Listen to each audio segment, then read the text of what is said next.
Hi, welcome to my channel. My name is Annie, and this is Unity Consciousness. Thank you so much for stopping by today. Before we get started, I would like to wish a happy Father's Day to the fathers out there, those that have had to be fathers, and those that are fathers of fur babies, so that they may have a wonderful day today of acknowledgement and recognition for all that they do for our precious families. So thank you so much. On a second note, I really don't want to revisit the energy of today because I'm feeling it really intensive today. So basically it's Mars square Uranus and at anaretic degree or close to anaretic degree, and then Jupiter square Saturn, the third and final check-in of the first quarter square of these two planets, and the conjunction that occurred in December of 2020, and our want to step into power to the people, the age of Aquarius, and how we're doing with that energy. It's a check-in point today.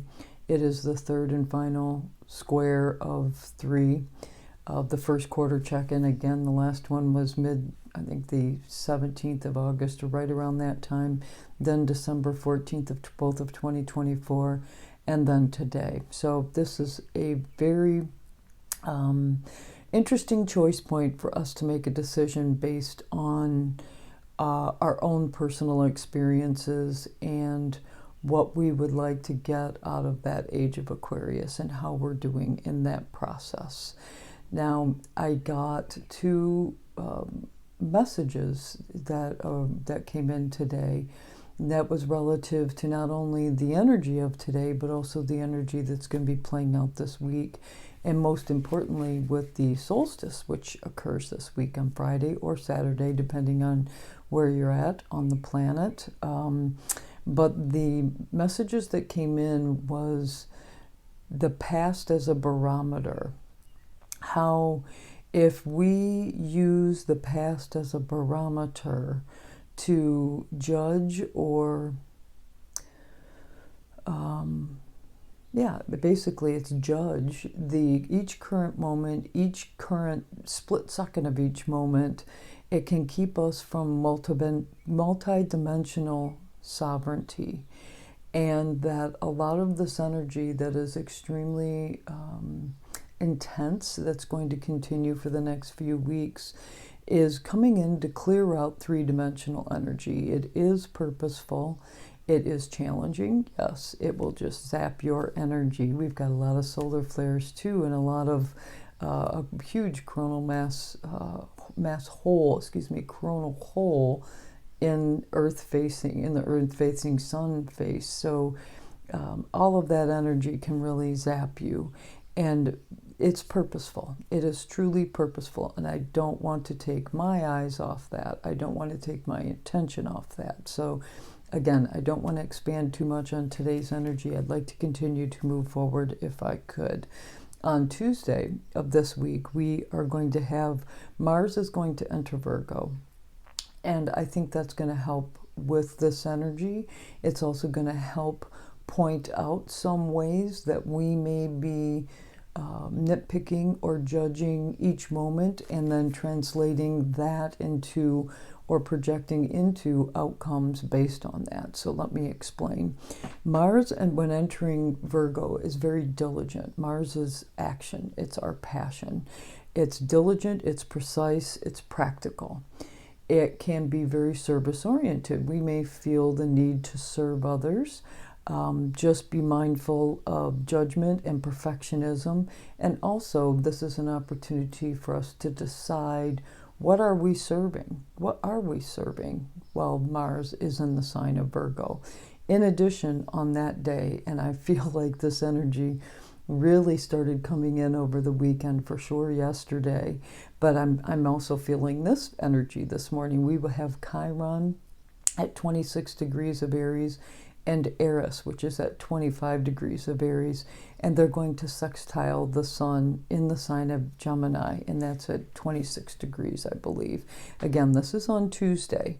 And what this tells me, it's a choice point because the sun certainly is in Gemini, but with Chiron and Eris, both in the sign of Aries, that's protest. Eris is the street fighter. It's the protest for the wounded, or protests on behalf of the wounded to promote healing.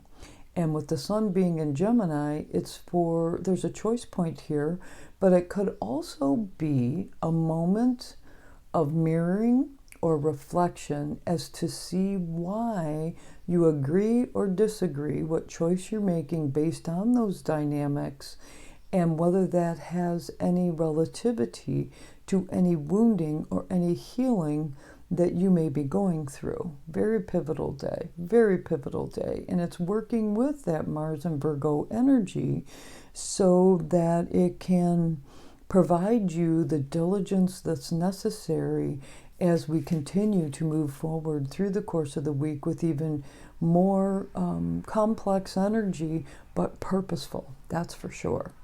On Wednesday, we will have Jupiter, which is in the sign of Cancer, is going to square Neptune. Remember, Jupiter is squaring Saturn today. Jupiter squares Neptune on Wednesday. And just be mindful on this day of deception, because we have Neptune here, and there could be overpromising because it's Jupiter in Cancer, overly emotional, another Jupiter in Cancer theme for the protection of family, home, or something like along those themes. But it could create some disillusionment or deceit. But the other side of this, from a five-dimensional perspective, to me, this really feels like the need for a new reality. The need for a new reality. Neptune and Aries. And this is going to do with Neptune being in Aries, where are we creating self-imposed or deception of the self that is blocking our divine flow? And that's going to be another theme that keeps popping up over the week. So that's what I have on Wednesday and Thursday. And on Friday, we've got some energy coming in to set up the solstice energy. On Thursday, Mars in Virgo is going to sextile Saturn in Aries. And this is going to create a yod configuration. So we'll talk more about that in a second.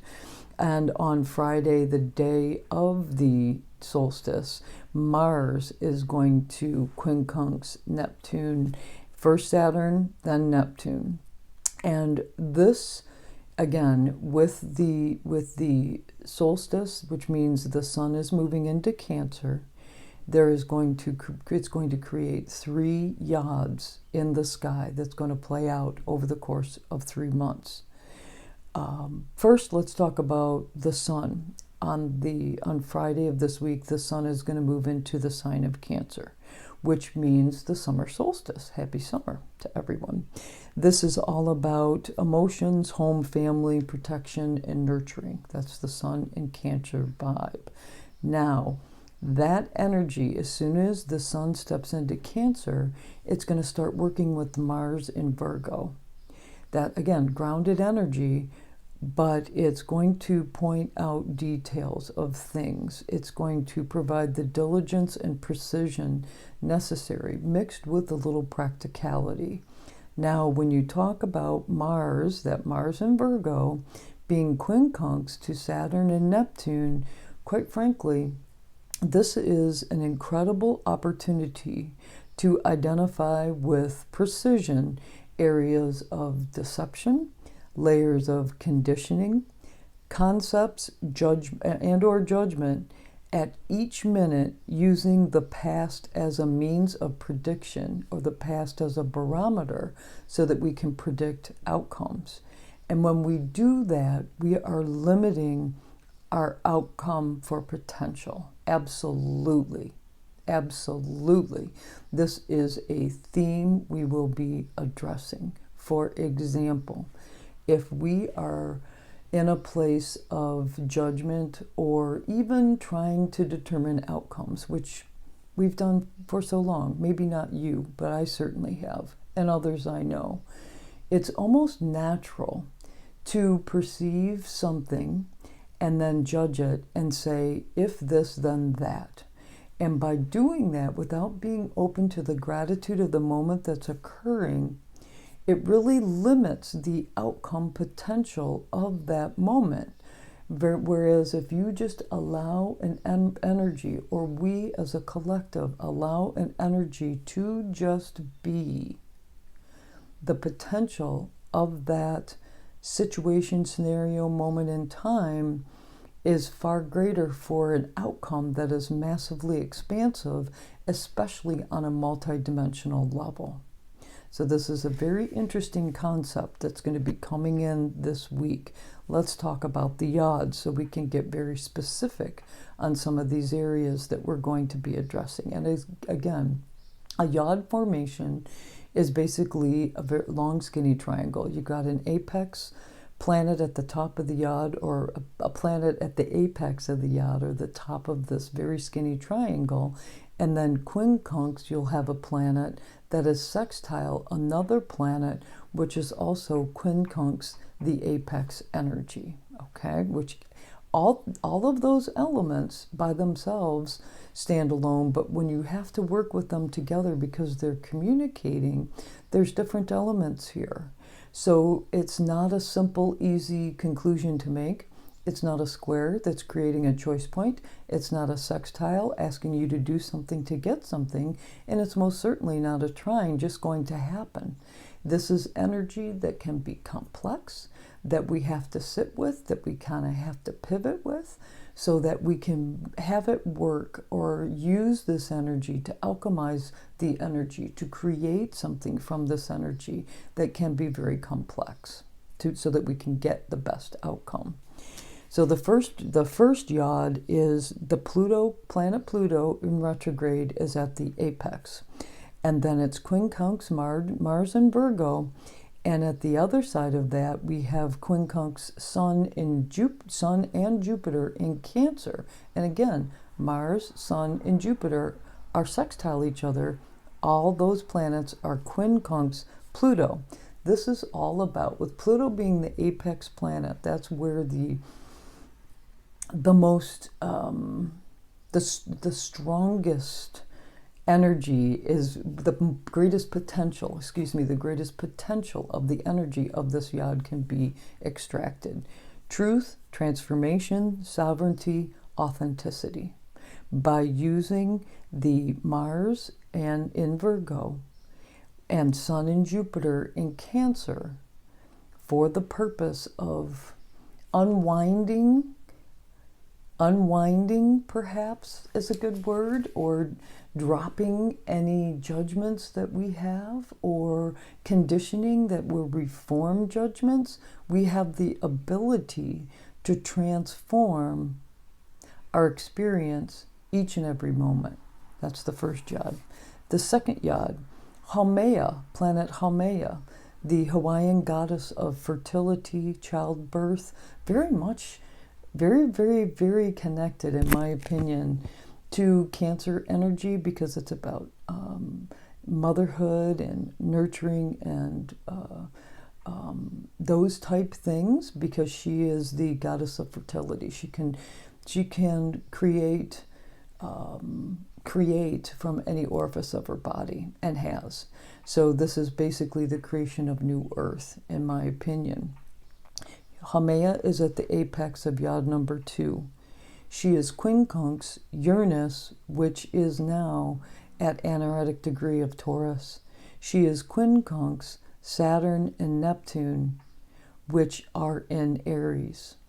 With that energy, Haumea being at the apex, by Saturn by Uranus in Taurus, which is the earth events perhaps, but it is very much unstable energy relative to finances, relative to earth, just a lot of instability. but it's also higher understandings. This is Uranus, raising consciousness.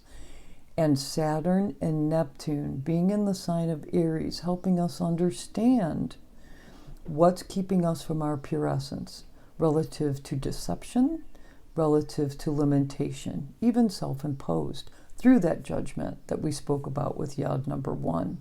Now Yod number 2 wants us to create new earth, and by using the instability that is currently in place to break down old principles, to bust up foundations that no longer serve us, and so that we can lean into our pure essence, dropping any limiting beliefs that are self-imposed, Saturn, and or deceptions that we may be telling ourselves that is keeping us from the divine flow, which is Neptune in the sign of Eris.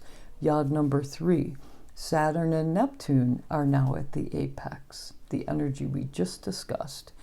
And then we have Mars in Virgo is quincunx that energy, and we have Haumea, quincunx that energy. So now Saturn and Neptune are at the apex, asking us to drop any preconceived, any judgments, any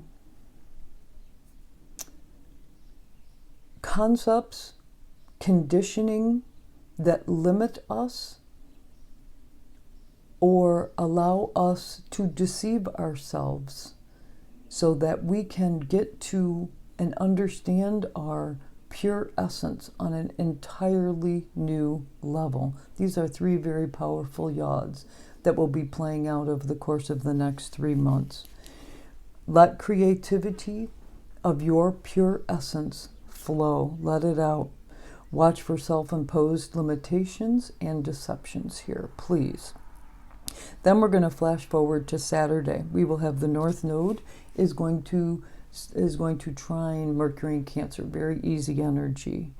And this is moving toward compassion, spiritual growth, and emotional expansion through conversations that can stir emotions. Very easy to use your intuition. And I like it that this energy is coming in the day after, or maybe later in the day, depending on where you're at on the planet. Once we are starting to recognize some of these behaviors and the limiting belief systems that we have been programmed with, now we can use our intuition to kind of bust through some of that, and there may be some emotions involved in that process.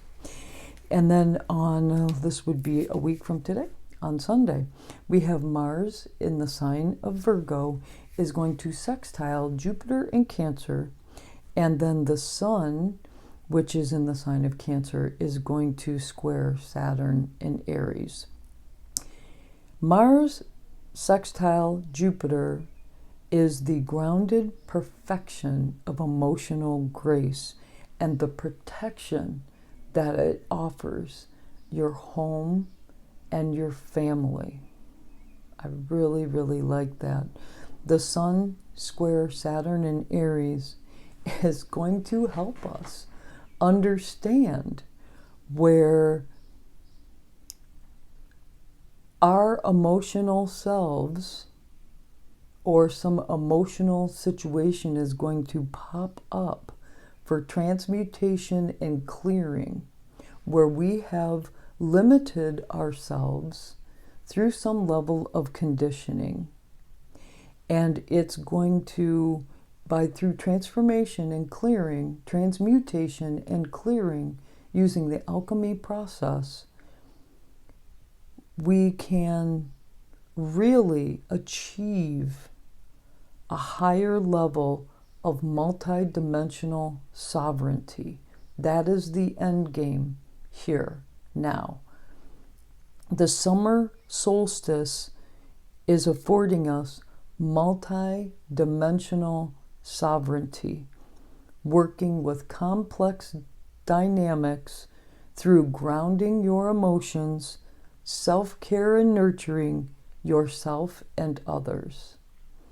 Ego-based, self-centered purposes will be exposed and expanded for alchemic, release, and renewal. Those were the notes I got for today. Well, that's all I have for you this week. Very powerful week and 3 months ahead. I decided to use the Wild Tarot Unknown deck. This is Kim Krans. Love this deck. Fairly new deck that my sister picked up for me.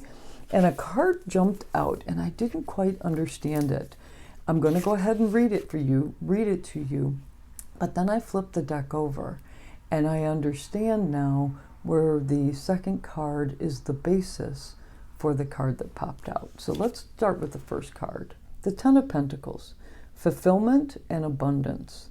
The Ten of Pentacles signifies material and spiritual abundance in nearly every area of your life. The number 10 usually indicates completion, and in this case, the journey was well worth it. So be generous, not only with your money, but also with your wisdom. Provide guidance to those who struggle. You will be rewarded tenfold. And like I said, I didn't quite get that with the message. So I flipped the deck over. Guess what card was there? The foundation of the Ten of Pentacles and how we get there. The Justice card, decisions and karma. With tails entwined, 2 cats look directly at you, waiting for you to choose between them.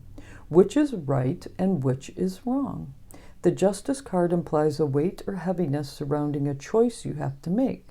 Now is not the time to shun the concept of divine balance or karma. All of your choices affect your life and sometime the lives of those around you, both now and in the future. Well, thank you so much for joining me today. If you liked this video, please do click the like button. If you know someone that could be helped by this video, please do share it with them. If you want to know when videos are being dropped, click the subscribe button. Please leave a comment or suggestion if there's something you would like to share with myself or others on this with this content. I hope you have a wonderful week of summer solstice, new beginnings, excavations of your pure essence. Namaste.